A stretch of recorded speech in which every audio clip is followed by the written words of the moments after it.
सुंदर बोधकथा. 12ही महिने कधीही वादळ वारे आणि पाऊस पडणाऱ्या एका प्रदेशात एका श्रीमंत शेतकऱ्याला घरकामासाठी, घोड्यांची निगा राखण्यासाठी, तसेच घोड्यांचा तबेला स्वच्छ करण्यासाठी एक नोकर हवा होता.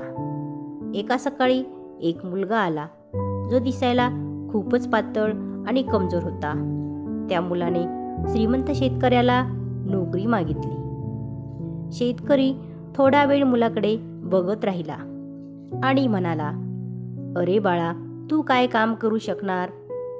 असे त्या मुलाला थोडे टाळण्याच्या सुरात शेतकऱ्याने विचारले. त्यावर मुलगा म्हणाला, "साहेब, जरी मोठा वादळ वारा असो, वादळाच्या मोठ्या गडगडाटी असोत, खूप जोरात पाऊस पडत असला तरीही मी रात्रीला गाढ झोपू शकतो." शेतकऱ्याला त्या मुलाचे बोलणे थोडे वेगळेच वाटले. शेतकऱ्याला तालुक्याला जायची घाईही होती. त्याने मुलाला ठेवून घेतले. आठवड्याचा बाजारहाट करून शेतकरी घरी आला. खूप थकला होता. लगेच झोपायला गेला. मध्यरात्रीला जोराचा वारा, भयंकर अशी गडगडाट घेऊन धुवाधार पाऊस सुरू झाला. त्याची झोप उघडली. त्याला आठवले, घोड्यांसाठी तबेल्यात गवत भरलेले नव्हते. तबेल्यात गवत भरलेले नव्हते. दारासमोर पटांगणात गवत वाळायला टाकले होते. पाणी पण ठेवलेले नव्हते. शेतकऱ्याला खूप काळजी वाटायला लागली. तसेच त्याला नवीन नोकराची आठवण झाली आणि त्याने नोकराला जोरजोरात हाका मारायला सुरुवात केली. परंतु काहीही प्रतिसाद मिळाला नाही. घरात तो कुठेही दिसत नव्हता. शेवटी शिव्या घालीत स्वतः रेनकोट घातला आणि टॉर्च घेऊन तबेल्यात जायला निघाला. तबेल्यात पोहोचल्यावर शेतकऱ्याला आश्चर्याचा धक्काच बसला. तो बघतो तर काय, सर्व गवत आवरून त्याचे ढीग करून झाकून ठेवलेले होते. तबेल्यात आत गेला तर गव्हाणीत गवत आणि पाण्याची पातेली भरून ठेवलेली दिसली. घोडे चारा पाणी खाऊन समाधानाने झोप घेत होते. आता तो उत्सुकतेने मुलाला शोधायला लागला. तर त्याला दिसले, वरच्या माळ्यावर जागा स्वच्छ करून तो नवा नोकर अगदी निवांतपणे पाय लांब करून झोपला होता आणि मोठ्याने घोरत होता. बाहेर निसर्गाचे एवढे तांडव सुरू होते याची त्याला काहीही माहिती नव्हतीच.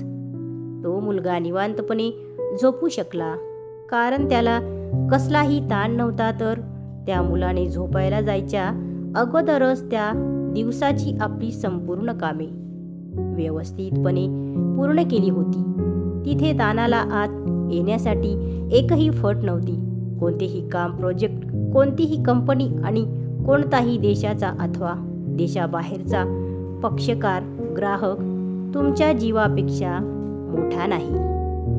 तुमच्या जीवनासाठी कंपन्या आहेत, नोकऱ्या आहेत. तुमचे जीवन त्यांच्यासाठी नाही. कृपा करून जितके जमेल, झेपेल इतकेच काम हातात घ्या. त्यासाठी आग्रह धरा.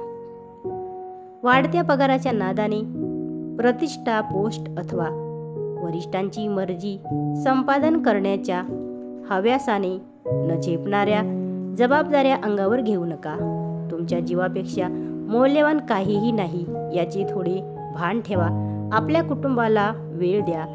घरच्या तणावपूर्ण वातावरणाचा परिणाम ऑफिसमधल्या कामावर नक्कीच होतो आणि घरचे आनंदी वातावरण कामासाठी प्रोत्साहन देणारे ठरते. ऑफिसमधले ताणतणाव, स्पर्धा, पक्षपात इत्यादी इत्यादी घरी घेऊन न येता तिथेच विसरून या.